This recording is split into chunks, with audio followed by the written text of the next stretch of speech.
my boyfriend's crazy ex-girlfriend and how she tried to kill me. My boyfriend's crazy ex-girlfriend locks me inside my apartment while there's a fire, and I couldn't get out because she changed the lock on the door. So I knew my only choice was to put out the fire unless I wanted to jump out the window. Well, the smoke is getting really thick at this point. The fire had not gotten out of hand yet, so there was still a chance that I could put it out and save my stuff and my life. I knew I should have jumped out the window, but I wanted to save my stuff too. So I open up my window and start filling up that same bucket of water over and over again. And I keep pouring it on the fire, damn near about to pass out because of the smoke. The fire eventually does go out, and then I jump out the window because that's the only way for me to get out. But as I'm walking away from the apartment, my boyfriend's ex is standing there and she gives me this look. She was annoyed that I was alive. When the firefighters and the police arrive, the police start questioning everyone, and when they question me, I tell them that she tried to kill me and also put everybody else in the apartment's life in danger too. But after they took her down to the station to question her, she confessed to everything, including killing my dog. Now she's serving time in jail for attempted murder of me and my neighbors. Story time of why I'll never ride in a subway ever again. I was on my way home after spending the weekend with my friend. I sit on this bench waiting for my train. This bench was right in front of this wall. It was placed on the edge of the wall where you would like turn the corner. And on that wall behind me, there was a ledge. So I had all my bags and I had my water bottle and I put it on that ledge. At the subway station, there was only like 3 people. Mind you, it was like nighttime. I noticed this creepy old man with a cane. Something in me was telling me to just Uber home. But I just stayed at the subway station because really nothing was going on for me to feel like that, if that makes sense. So I just ignored that feeling and waited for my train. I turned around to get my water bottle so I could get a sip of it. I noticed this man standing right on the corner of the wall and he was not there before, so I was kind of creeped out. He just smiles and waves at me, so I smile and wave back. I get my water bottle and I take a sip from it. Well, the train finally arrives and I start to get my bags together so I can get on the train. By the time I got everything together, it seemed like everybody else had already gotten the train except for the old man with the cane. As I was about to get on the train, he stopped me. He said not to get on the train because the man that appeared behind me had switched out my water bottle when I wasn't looking. It's a good thing I didn't get on the train. Or was it? Like for part 2, because this is where things start to get really weird. Part 2 of why I'll never ride the subway ever again. Like I said, the old man stopped me because he said the man that appeared behind me had switched out my water bottle when I wasn't looking, and I had already taken a sip from it, so good thing I didn't get on the train. So now me and that old man were the only ones in the station. I thank him and then I start to get tingles all over my body. Like I'm getting really sleepy. So I start to leave the subway to catch an Uber instead. My body keeps getting more and more tired. Next thing you know, I black out. When I woke up, I was back on the bench, and the old man with the cane was sitting right next to me, looking at me. I started to panic and he says everything is okay, and that when he started to leave the station behind me, he noticed that I was passed out, so he picked me up and took all of my stuff and put me back on the bench. And he stayed with me to make sure that I was safe, not just passed out in the subway station by myself. So I'm thinking, wow, this old man is literally amazing. I thank him and I start grabbing my stuff so I can leave. Well, as I'm leaving, I get a really weird feeling. I decided to glance behind me one more time, and there I see the man who supposedly switched out my water bottle turn the corner and start talking and laughing with the old man with the cane. Part 3 of why I'll never ride the subway ever again. So like I said, I see that same man who supposedly switched out my water bottle and put something in my drink that made me pass out in the corner and start talking to the old man with the cane who had told me that that same guy switched out my water bottle. My blood runs cold and I run. I run out of their sight as fast as possible. When I get out of the station, I run for blocks, just in case they try to follow me. Once I get far enough, I hide behind a building and I order myself an Uber. I'm hiding behind a building because I'm super paranoid in case they're like in a car that drives by so like they don't see me. I wait for the Uber to arrive and I get in and I get home safely. My parents were expecting me to be home that night, so as you can imagine, they were super worried as to why I got home so late. I had just told them that I forgot something at my friend's house, so I had to turn around and go back, and that my phone had died, so I wasn't able to contact them. I didn't want to worry them, so I didn't tell them anything about the 2 men until I went upstairs to change. I took off my jacket. I noticed that the blouse that I had under it was unbuttoned. My bra was gone. And when I take off my pants, I see blood. That's when I run and tell my parents, like for part 4. Part 4 of why I'll never ride the subway ever again. So like I said, after that really weird encounter with those 2 men at the subway station, I get home safely and I start to undress, but when I take off my jacket, I noticed that the blouse that I was wearing under it was unbuttoned, my bra was gone, and when I took off my pants, there was blood. If you know what I mean.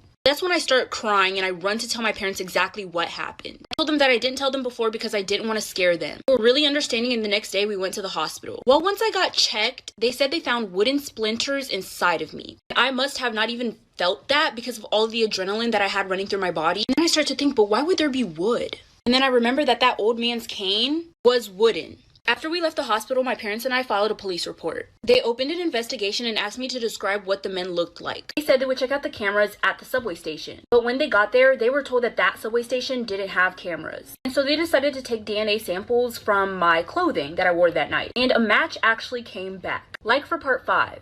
Story time on how I accidentally got in a high-speed police car chase. The whole time a bitch just wanted pizza, but somehow I ended up in jail. So there was this new guy at my job. He had been working for like a week. So one night I was home alone, no food in the house, and I had gotten a text from the guy at work asking if I wanted to go out with him and his homeboy. They were gonna go get food. If he's asking, that means he's paying. Y'all know I don't play about my free food. I didn't have a car, so they came to pick me up. I got into the car, there was like 5 dudes. He said homeboy. So I was confused. Like, why is there 5 Negroes in the car? Anyway, so we started driving to the restaurant. We were all in the car and the guy from work was sitting right next to me. His friend who was driving gets a call. When he hangs up, he looks at us and says, "We got business." I'm thinking, we? Business? Like a business transaction? We signing contract? I was dead wrong. This Negro takes the wheel and makes a U-turn in the middle of traffic. They eventually pull up on this guy that was walking on the side of the street. They all get out of the car and start whooping this man. And I'm thinking, damn, I ain't get my pizza tonight. Eventually, we see red and blue lights. There was a cop parked on the corner. They run back in the car and we speed off and the cop speeds right after us. Part 3 of how I accidentally got into a high-speed police car chase. So after we got arrested, we went to jail and the police questioned us. The guys had told the police that I was the one who made the plan to beat up this random guy on the side of the street and that I was the one telling them to drive, to get away from the police and everything. That was a whole bunch of bullshit. And thankfully, I had proof that it was bullshit. But they made me spend the night in jail anyways. The next day, I had showed them on my phone the text message that the guy from work had sent me asking me to hang out with him that night, which completely proved that everything that him and his friends said blaming everything on me was a lie, because they had said that I was the one who hit them up and asked for a ride. I had text messages that said otherwise. They basically just did a little call test to see if that number was actually his number. His phone rang and they let me go home. Well, the next day I called my manager and let him know what happened. And from there on out, I never saw him at work again. So I'm guessing that he either went to prison or he got fired.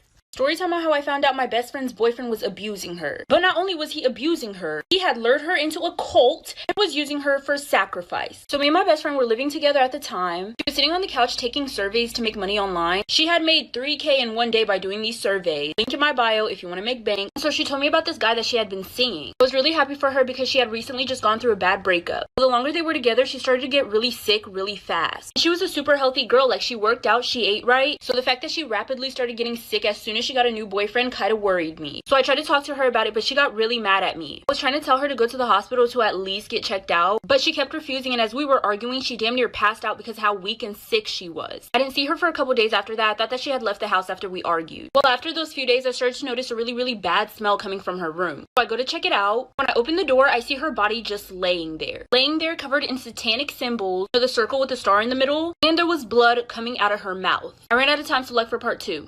Part 2 of how I found out my best friend was getting abused by her boyfriend and how he lured her into a cult to use her for sacrifice. So like I said, I walked into my best friend's room and her body was just laying there. She was covered in satanic symbols and had blood coming out of her mouth. I thought that she had left the house after we argued and went to stay with someone else. I didn't see her coming in and out of the house and she wasn't texting me. We did get into an argument and I thought she wasn't talking to me because she wanted to cool off. So I immediately called the police. They took her to the hospital and they also looked around her room and around the house. Well, when they looked around her room, they had found chewed up dead rats in her closet. She had found out that it was her eating those dead rats when she had went to the hospital and they found it in her system. She ended up being in a coma. The police seemed really suspicious of me and was asking me a lot of questions. It does make sense because I was the last person to be seen with her. Well, a few days later, I get a knock on my door. It's the police. They arrested me on suspicion of trying to kill my own best friend. But not because they were suspicious of me, but because my best friend's boyfriend had told the police that my best friend had told him she had overheard a conversation while I was on the phone about me trying to get rid of her for good.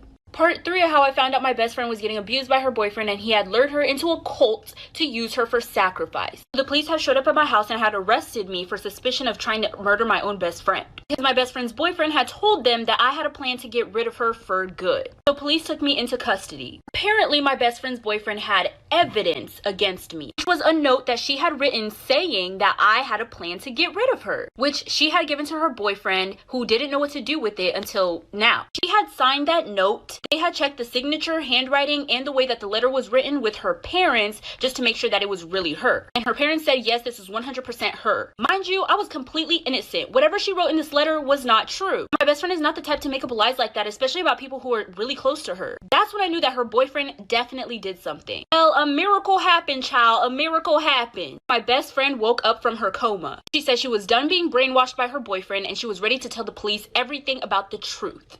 Part 4, how I found out my best friend's boyfriend was abusing her and lured her into a cult to use her for sacrifice. So while my best friend's boyfriend is trying to tell everybody that I tried to kill my own best friend, she woke up from her coma. She was ready to tell police everything. She said she had met him in the library and they were looking for the exact same book. They started talking, he asked her out on a date, and everything was good from there. He was actually really sweet. He spoiled her, gave her everything that she wanted, and then he started inviting her to these therapy meetings. In these meetings, they would do satanic rituals. They would literally do chants and draw satanic symbols all over their body. And obviously this wasn't her thing, so she told her boyfriend that she didn't want to go to those meetings anymore. So that's when he started abusing her and saying things like, I buy you every single thing that you want and this is how you're gonna treat me. She was so blindly in love with him that she kept going to these meetings. And she never told anyone because she was scared of what he would do. Well, she started to get more and more uncomfortable around him and he started to notice that. And in one of these meetings, they said that they would need a volunteer to eat dead rats for a sacrifice. Her boyfriend offered for her to do it. For part 5 of how I found out my best friend's boyfriend was abusing her and tried to lure her into a cult to use her for sacrifice. So like I said, her boyfriend was taking her to these meetings. It was a cult. And in one of the meetings, they needed somebody to eat dead rats for a sacrifice. And her boyfriend basically offered up his girlfriend, my best friend.